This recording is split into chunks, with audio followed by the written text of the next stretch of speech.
ለአረንጓዴ አሻራና ደን ልማት ዝግጅት መደረጉን የምስራቅ ጎጃም ዞን አካባቢና ደን ጥበቃ ተጠሪ ጽሕፈት ቤት ገለጸ። ጽሕፈት ቤቱ ከ577 ሄክታር በላይ መሬት በደን ለመሸፈንም 2.7 ሚሊዮን ችግኝን ተዘጋጅቷል ነው የተባለው። የኔነህ አለሙ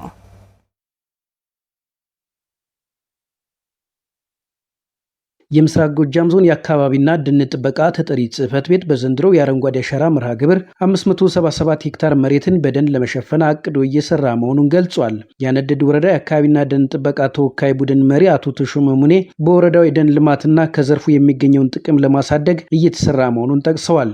ያው ለኛ ጽሕፈት ቤት ለ2018 የአረንጓዴ አሻራ መርሃ ግብር ለማዘጋጀት ወደ 1.25 ሄክታር መሬት ተከልሎ ህብረተሰቡን አወያይተን አሁን በቀጣይ ሳምንት ጀምሮ የጉድጓድ ማስቆፈር ስራ እንደምንሰራ ከህብረተሰቡ ጋር መግባባት ደረጃ ደርሰናል።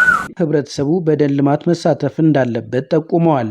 አሁንም ቢሆን ችግኝ የሁሉም ህይወት መሆኑን ተረድቶ ያው ቦታዎች ተዘጋጅተው ለተከላ ችግኝ በመናቀርብበት ሰዓት ሁሉም ህብረተሰብ በዚያ ያለ ታወጡ አንዳንድ ችግኝ በቁጥር መትከል እንዳለበት ጥሪያችን ማስተላለፋለን።